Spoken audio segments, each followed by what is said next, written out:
Assalamualaikum warahmatullahi wabarakatuh. Kembali lagi bersama saya Ananda Cika Hadi Permana. Kali ini saya akan kembali membahas tentang keamanan jaringan, melanjutkan episode yang kemarin. Oke teman-teman, lanjut saja ke videonya. Saya akan membahas lebih dalam ya tentang keamanan jaringan. Di sini ada perkembangan keamanan jaringan. Pentingnya keamanan komputer. Keindahan internet tidak seindah namanya. Yang dijanjikan dapat memberikan berbagai informasi yang ada di belahan dunia manapun. Karena berbagai kejahatan yang ada di kehidupan nyata terlebih banyak ditemukan di dunia internet. Kejahatan di internet ini populer dengan nama cybercrime.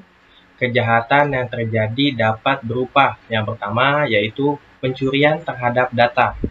Yang kedua, akses terhadap jaringan internal. Yang ketiga, perubahan terhadap data-data penting. Yang terakhir, pencurian informasi dan berujung pada penjualan informasi tersebut. Macam-macam keamanan data jaringan komputer. Sistem keamanan jaringan.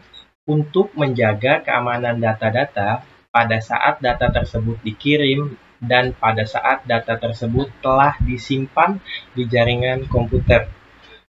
Maka dikembangkan beberapa teknik pengamanan data. Berikut ini beberapa teknik pengamanan data yang ada pada saat ini. Ada 4 tentang pengamanan data. Yang pertama adalah enskripsi. Enskripsi adalah sebuah proses yang melakukan perubahan sebuah kode dari yang bisa dimengerti menjadi sebuah kode yang tidak bisa dimengerti, atau kata lainnya tidak terbaca. Enkripsi juga dapat diartikan sebagai kode atau cipher.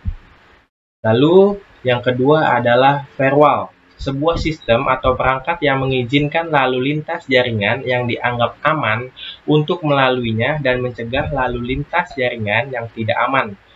Umumnya, sebuah firewall diimplementasikan dalam sebuah mesin terdedikasi yang berjalan pada pintu gerbang atau kata lainnya gateway antara jaringan lokal dan jaringan lainnya. Yang ketiga yaitu kriptografi.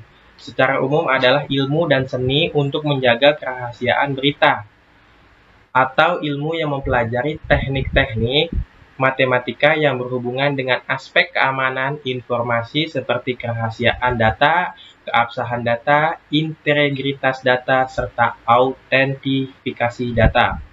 Dan terakhir adalah Secure Socket Layer, adalah suatu bentuk penyandian data sehingga informasi rahasia seperti nomor kartu kredit atau kontrol autentifikasi tidak dapat dibaca atau diakses oleh pihak lain selain pemiliknya dan server. Lalu kita akan membahas lagi sistem keamanan berbasis biometrik. Perangkat biometrik mengenali orang dari ciri-ciri fisiknya, misalkan dengan sidik jari, sidik telapak tangan, pengenalan wajah, pengenalan retina, pengenalan suara, dan lain-lain. Oke, kita masuk ke sistem keamanan berbasis biometrik. Oke, yang pertama kita masuk ke keamanan jaringan biometrik pada sidik jari. Sidik jari dapat digunakan sebagai sarana keamanan komputer karena memiliki ciri-ciri yang unik. Setiap manusia memilikinya, dan selalu ada perbedaan di antaranya. Oke. Keuntungan dengan sidik jari. Keuntungannya yang pertama adalah teknologinya canggih. Yang kedua, dimiliki semua orang. Yang ketiga, ketelitian yang tinggi. Yang keempat, stabilitas jangka panjang. Yang kelima, kemampuan menampung berbagai fitur. Yang terakhir, biaya yang secara komparatif rendah. Lalu ada juga kerugiannya.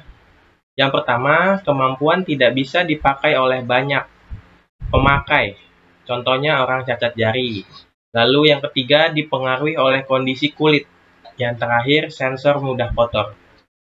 Oke, kita masuk ke keamanan jaringan biometrik kedua, yaitu pengamanan dengan pengenalan wajah, atau yang sering kita dengar yaitu face unlock ya. Sistem pengenalan wajah sebagai kunci atau password menggunakan enskripsi seorang yang tanpa dibuat-buat, atau dengan kata lain relaxed face. Para psikolog menggolongkan ekspresi wajah ini secara universal ke dalam 6 bentuk, yakni happiness atau senang, sadness sedih, disgust tegang, anger marah, surprise kaget, dan fear takut. Dari 6 ekspresi wajah ini dapat dibangun suatu sistem yang dapat memahami dan melakukan komunikasi. Dia juga memiliki keuntungan dan kerugian. Keuntungan dengan face unlock yaitu non-intrusif. Yang kedua, teknologinya berbiaya murah. Lalu kerugiannya juga pengenalan secara 2D dipengaruhi oleh perubahan dalam pencahayaan, rambut seseorang, usia, dan jika seseorang memakai kacamata. Lalu yang kedua, membutuhkan peralatan kamera dalam pengidentifikasiannya. Oleh karena itu, tidak memungkinkan untuk menjadi populer, sampai banyak PC memasukkan kamera sebagai perlengkapan standarnya. Oke, lanjut. Keamanan jaringan nirkabel. Kita masuk ke keamanan jaringan nirkabel. Jaringan nirkabel atau yang sering disebut dengan wireless adalah jaringan tanpa kabel yang merupakan suatu solusi terhadap komunikasi yang tidak bisa dilakukan dengan jaringan yang menggunakan kabel. Misalnya orang yang ingin mendapatkan informasi atau melakukan komunikasi, walaupun sedang berada di atas mobil atau pesawat terbang, maka mutlak jaringan tanpa kabel diperlukan. Karena koneksi kabel tidaklah mungkin dibuat dalam mobil atau pesawat.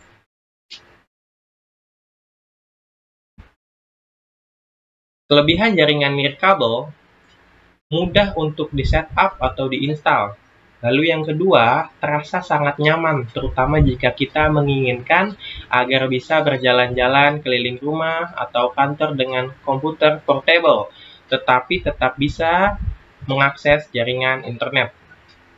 Dan terakhir, memberikan kecepatan akses yang lebih cepat dibandingkan dengan jaringan yang menggunakan kabel. Lalu, kelemahan jaringan nirkabel. Yang pertama, bergantung pada gelombang radio pada frekuensi milik umum yang bersifat bebas digunakan oleh semua kalangan dengan batasan-batasan tertentu. Yang kedua, memiliki area jangkauan tertentu tergantung power dan antena yang digunakan. Yang terakhir, tidak mudah melakukan pembatasan area yang dijangkau pada Wi-Fi. Hal ini menyebabkan berbagai hal dimungkinkan terjadi pada lapisan fisik antara lain interconnection atau penyadapan. Jaringan nirkabel, pengamanan di jaringan nirkabel. Di sini ada 4 ya. Ada enskripsi, matikan SSD broadcasting, dan ganti default password, matikan WAP. Pertama, kita akan bahas tentang enskripsi karena kelemahan-kelemahan yang ada di WEP, maka dianjurkan untuk menggunakan Wi-Fi Protected Access atau WA, juga untuk memakai WPA, WAP harus mensupportnya. Lalu, yang kedua, yang paling dominan yaitu matikan WAP. Jika kita mempunyai user yang hanya terkoneksi pada saat tertentu saja, tidak ada alasan untuk menjalankan network setiap saat dan menyediakan kesempatan bagi intruder untuk melaksanakan niat jahatnya. Kita dapat mematikan akses poinnya jika tidak dipakai. Lalu, yang ketiga, mematikan SSD broadcasting. Secara default, SSI dari WAP akan di-broadcast. Hal ini akan membuat user mudah untuk menemukan user tersebut karena SSD akan muncul dalam daftar IP network pada wireless client. Jika SSD dimatikan, user harus mengetahui dahulu SSD-nya agar dapat terkoneksi dengan network tersebut. Dan terakhir adalah ganti default password-nya. Hal pertama yang harus dilakukan dalam konfigurasi WAP ialah mengganti password default. Gunakan paling tidak 8 karakter, kombinasi antara huruf dan angka, dan tidak menggunakan kata-kata yang ada di dalam kamus.